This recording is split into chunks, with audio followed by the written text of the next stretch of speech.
people who are outside this digital framework. Let me say that from the macroeconomic perspective point of view, something, Vera, which you touched per se, digital access is also a growth disruptor. People are concerned with the enigma that given a lot of other disabilities, how is it that India is now the fastest growing economy of the world? This is because economic models do not work when you introduce a disrupting factor. That disrupting factor is technology with a medium of digital access.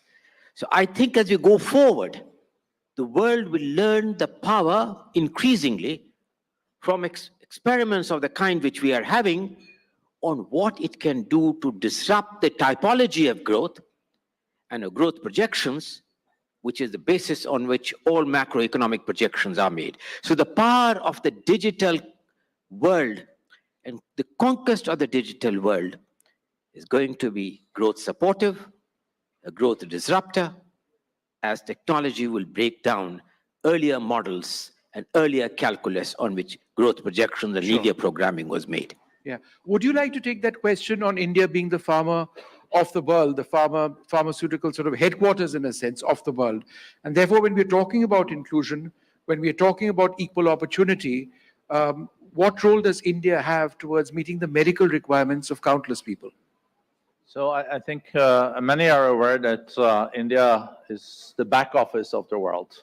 Is now increasingly also playing a role in manufacturing. But what many forget is on the pharmaceutical side, India is world leading. I think maybe 70 to 80% of all antibiotics that are produced globally come from this country.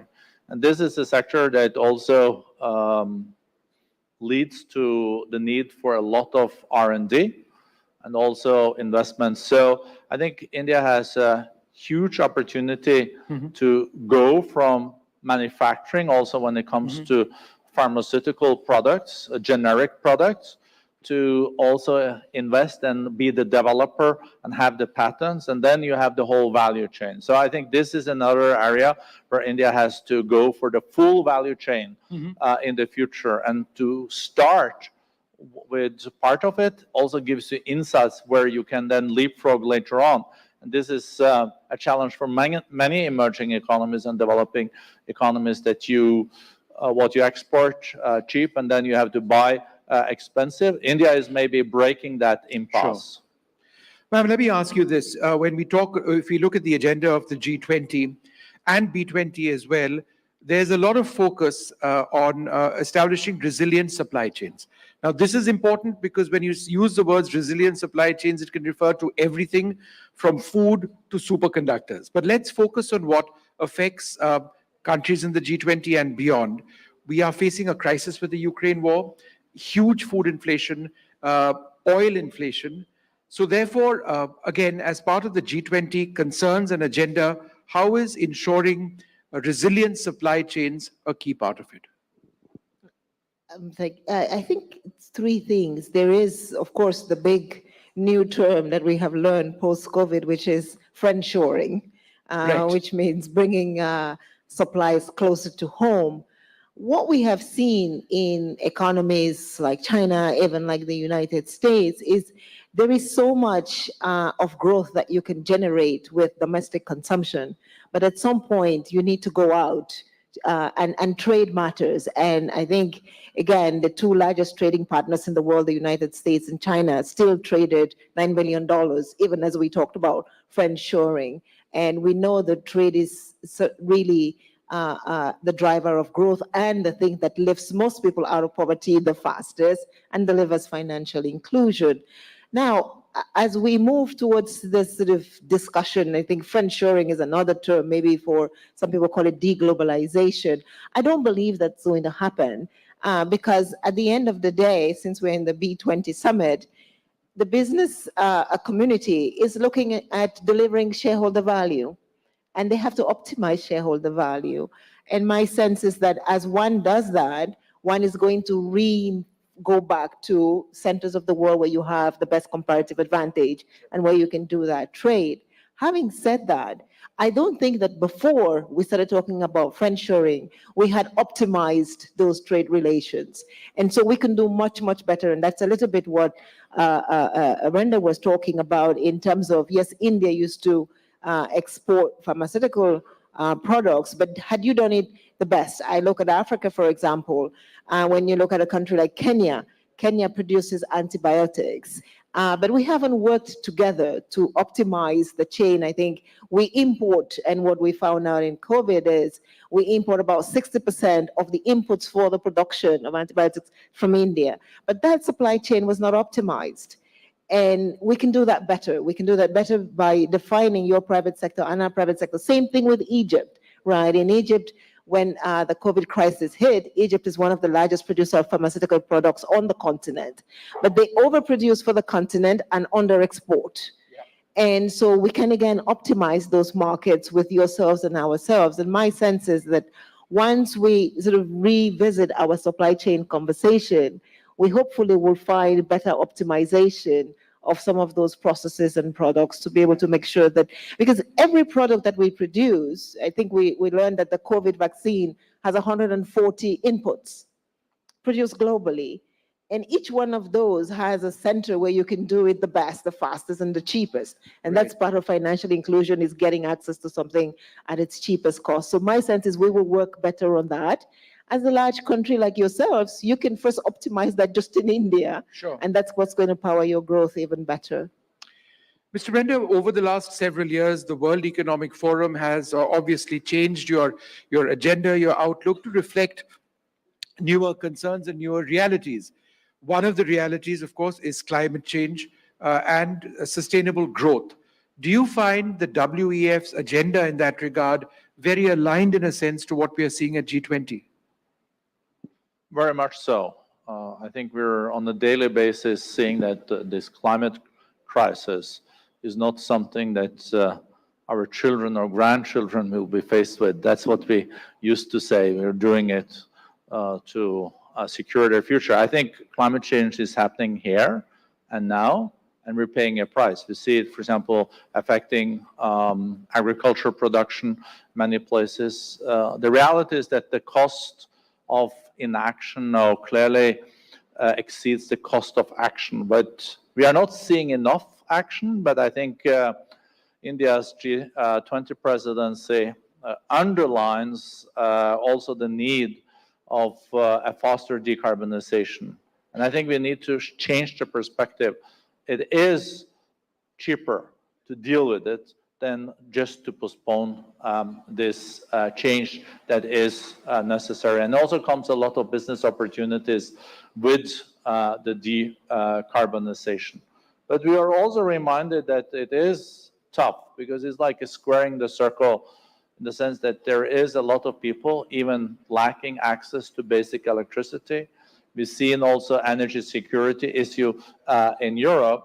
So how to make sure that you go towards the decarbonization, but at the same time you're able to deal with the energy challenges and access challenges. Because without access to energy, there will be no real development. Yep.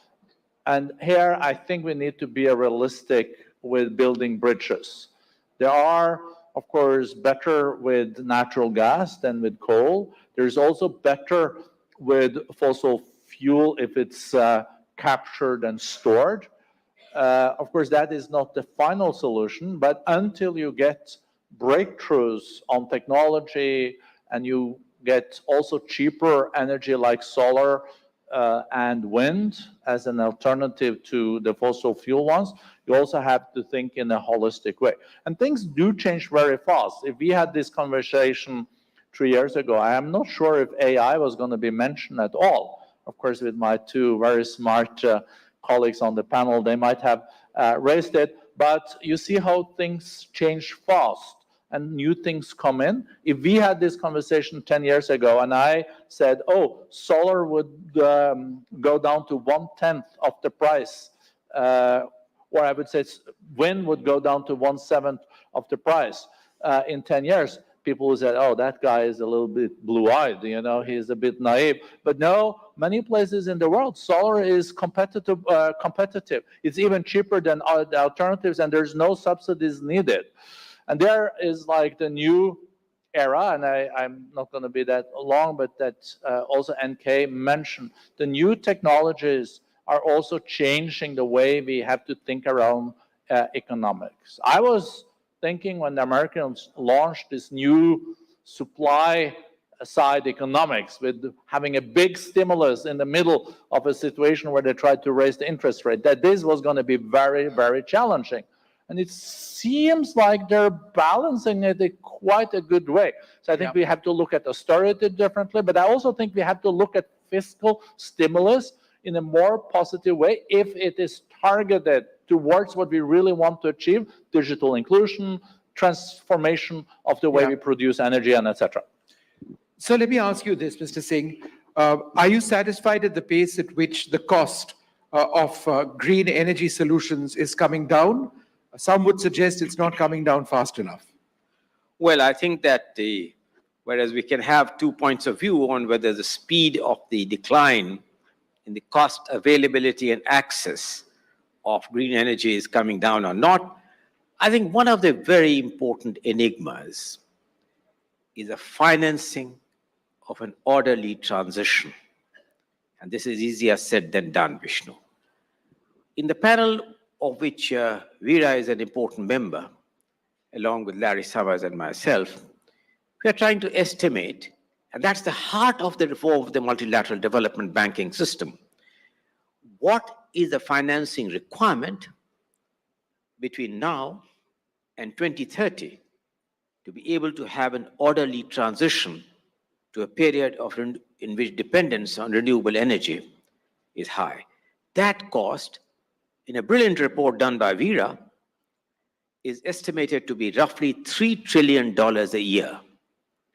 And $3 trillion, if we assume the $2 trillion out of the three come from domestic resource mobilization through much better economic management policy to growth and tax buoyancy and all the virtuous circles around it, that leaves $1 trillion. $1 trillion is a challenge which we are working on, of which 500 billion is from private capital.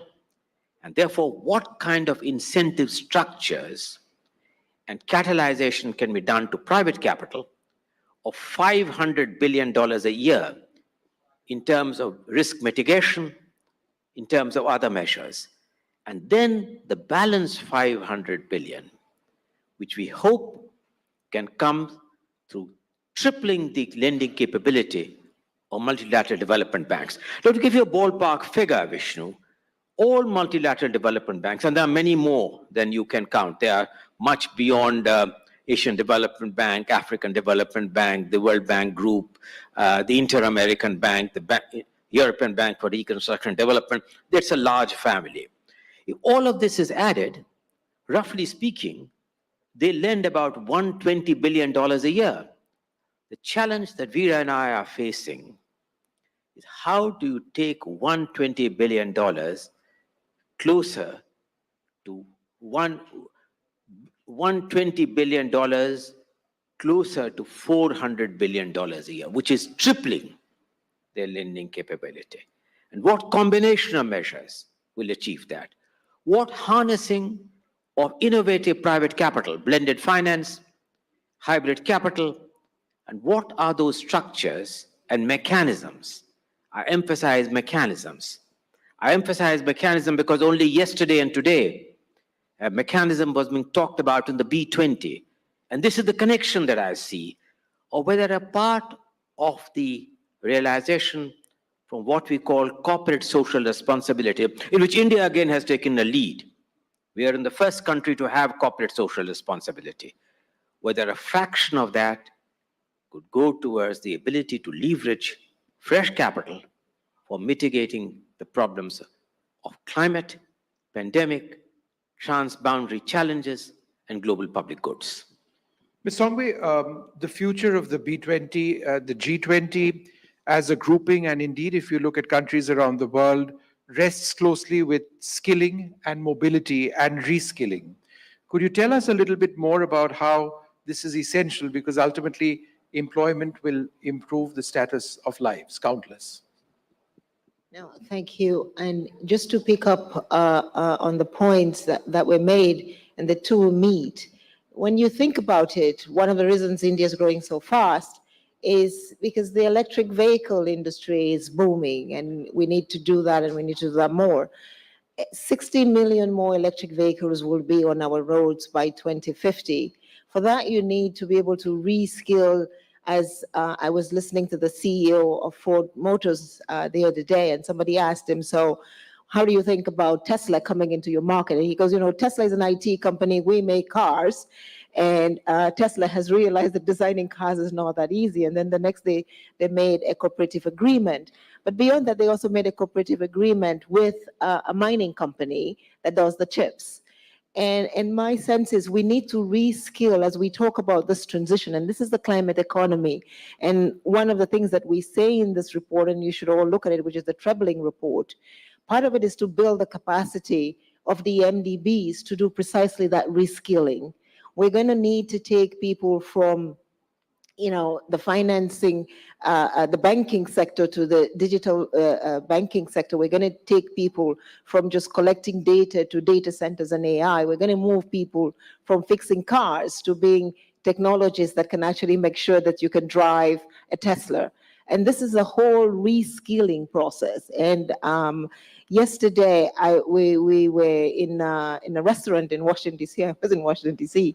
And in the restaurant, they have a robot that shows you to your seat.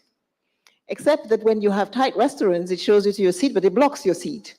And so a human has to come and punch the process. But in Nairobi, we have a center called the iCloud Factory. And it's an amazing place. You go in there, and there's at least 3,000 young women especially, but also men who are in the university studying engineering. And they essentially program the driverless cars in California. They do the work for the football teams, and they sort of, and so my sense is the digital economy, the climate economy are going to be more job creating, but the only way they can do that is if we do this reskilling and we begin to train. It's not going to be a job destroyer. It's going to destroy some of the basic hand jobs that we do, but it's going to create a lot more jobs.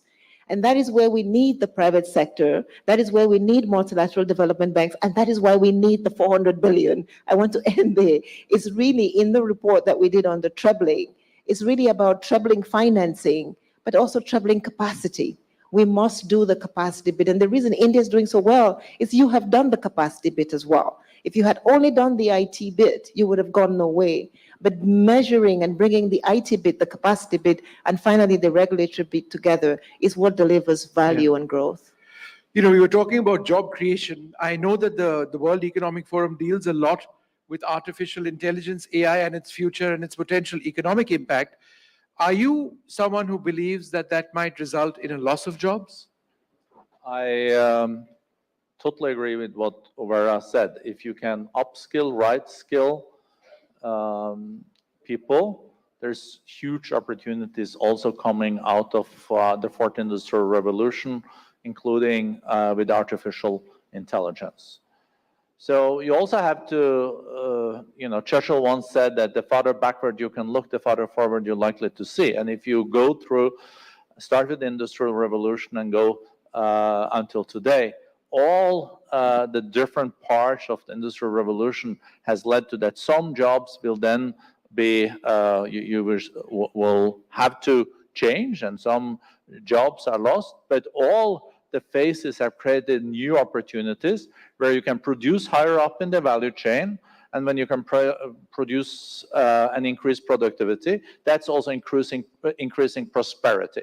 I don't think there is any reason why this new phase of the industrial development will lead to less jobs. I think it will lead to more jobs and more interesting jobs, higher up in the value chain, higher prosperity, and increased and productivity. So, but of course, there are some prerequisites for success here. And I'm worried that this winner takes it all that we have seen also when it comes to technology. We've seen it on the companies and all this can continue. And here, I think we need to invest in developing countries also to give them the same opportunities, because there's a lot of positive dividend when it comes to demography in these countries. And the young people are the ones that are really, really smart, and that we have to give opportunities in this new area. So of course, some of the old jobs will not be there in the future, but I think there will come better jobs. But you know, you have when there are so fundamental changes, you have no guarantee, even if you're doing well today, that you will do well tomorrow. If you look at, for example, the 10 companies that have the highest value today, market value, 20 years ago, 4 or 5 of them did not exist. Right. So in 20 years, I'm pretty sure there will be new companies there that maybe are startups or unicorns today. And 1/3, and India is number 3 in the world when it comes to these startups, huge opportunities in these countries. And it's the same with countries. Like if you look at Argentina in 1945, it was maybe the 2nd richest country in the world. They took the Peronistas 10 years, and then it was a lower middle income country. So look at the new technologies, embrace them, educate your people. If you have a good governance, you can also thrive and prosper. Mr. Singh, one final question to you as we wrap this up. Mr. Børge referred to he referred to startups. Now, we've been the startup capital in a sense of the world, but we've seen a little bit of a change. We've seen some companies not do as well as they expected to, a shakeout in a certain sense. Are you still optimistic about India continuing to be a major startup hub in the world? Of course, I still continue to see India to be not only the prime mover, a catalytic, but an important destination for startups. I did say in the earlier part of this interview that technology is an enabler, but also a disruptor. I think that we are undergoing a period of that readjustment of startups with newer technologies in the horizon, with newer challenges in the horizon. I think as we readjust and recalibrate, I see that the vibrancy which we talked about in the startup will come back to this country with even greater force. Let me finally say, the first question which you had asked, Vishnu, was about the fact of the synergy between B20 and G20. India, in a couple of months from now, would hand over the presidency of the G20 to another developing country, which is Brazil. But as you know, Vishnu, the terminology of G20 is like a rolling stone. Every year, the presidency changes. What will be so vastly different about India handing over is that it has, in this period, managed to gather moss, indeed green grass, and that would be consistent with the Prime Minister's vision of handing over a green grass grown presidency to its successors. I think that's a wonderful opportunity to end this conversation. I'd like to thank the three of you very much for being with us. Lots to think about, not just about G20 this time, about where we are headed. Thank you very much indeed.